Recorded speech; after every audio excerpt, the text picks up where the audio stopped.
السلام علیکم ورحمۃ اللہ وبرکاتہ۔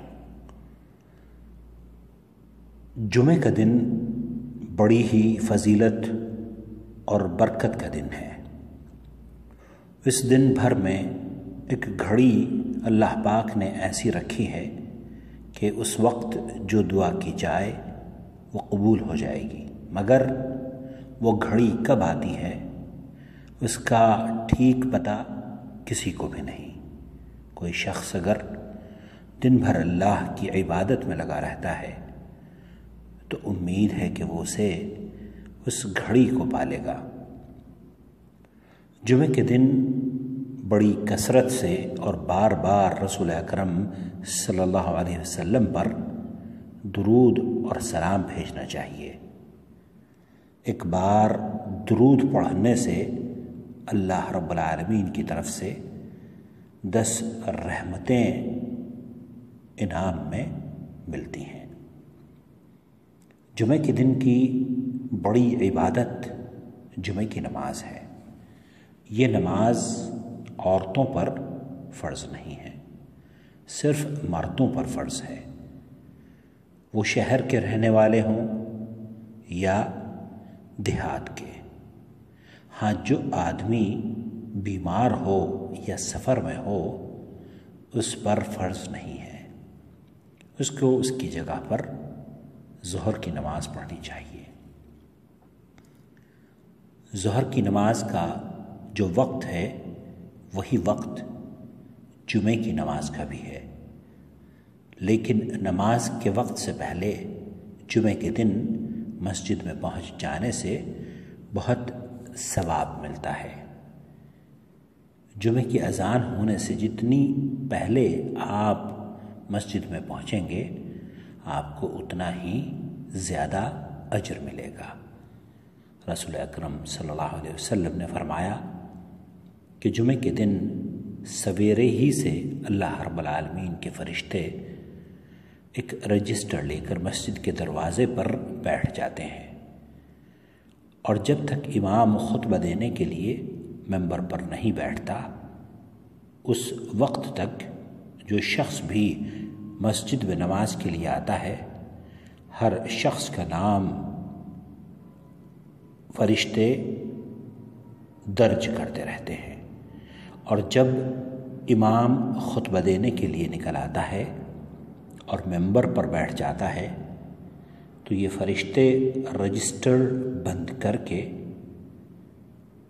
اور یہ کام چھوڑ کر وہ بھی امام کا خطبہ سننے لگتے ہیں۔ اس کا مطلب یہ ہوا کہ خطبہ شروع ہونے سے پہلے جو شخص جمعہ کی نماز کے لیے مسجد میں آتا ہے اس کا نام اس رجسٹر میں لکھا جاتا ہے، اور جو شخص خطبہ شروع ہونے کے بعد مسجد میں داخل ہوتا ہے تو اس کا نام اس رجسٹر میں نہیں لکھا جاتا۔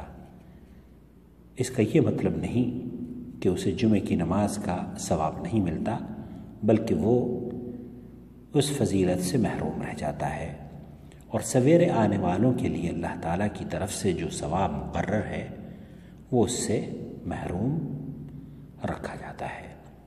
یہ بڑی بدنصیبی کی بات ہے، اس لیے اس بات کی کوشش کرنی چاہیے کہ مسجد میں جلد از جلد جمعہ کی نماز کے لیے پہنچیں، لیکن مسجد میں جانے سے پہلے نہا لینا چاہیے، صاف ستھرے کپڑے پہن لینے چاہیے، خوشبو لگا لینی چاہیے، اور اس کے بعد مسجد کی طرف رخ کرنا چاہیے۔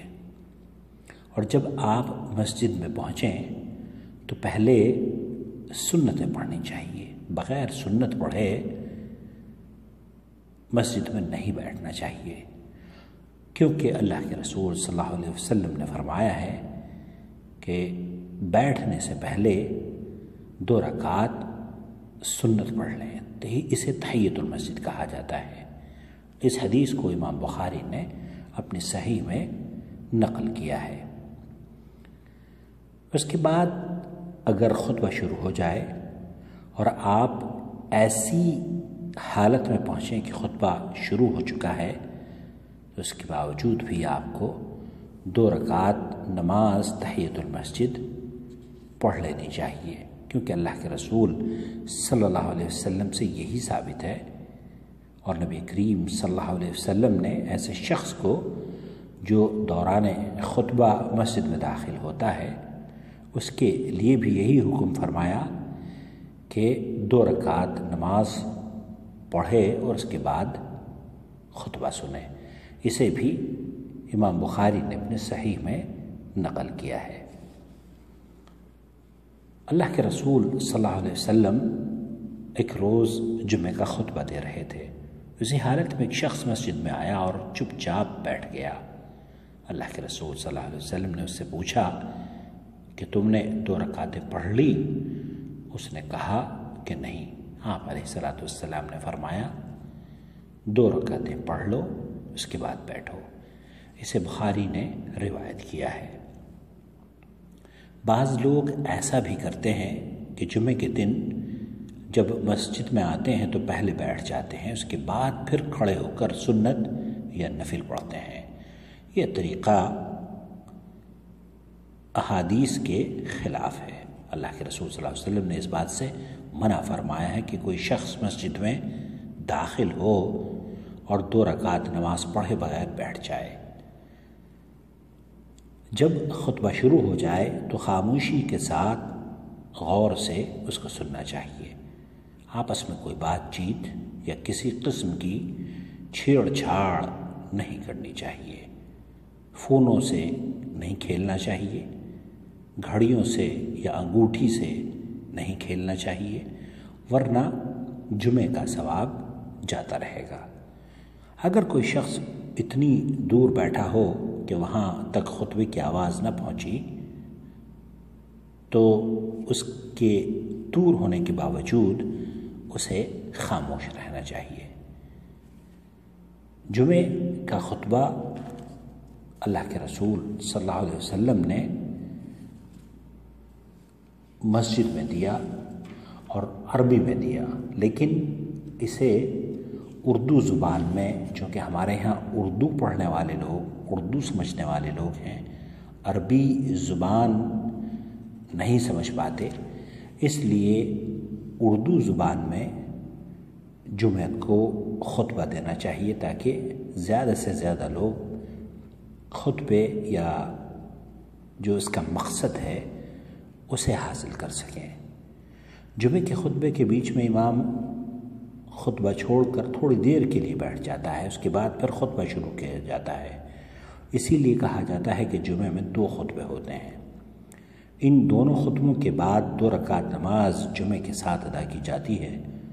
ان دونوں رکعتوں میں امام کی قرات اونچی آواز سے ہوتی ہے اور مقتدیوں کی آہستہ۔ بس یوں سمجھ لیجئے کہ جو طریقہ فجر کی نماز پڑھنے کا ہے وہی جمعے کی نماز کا بھی ہے۔ آپ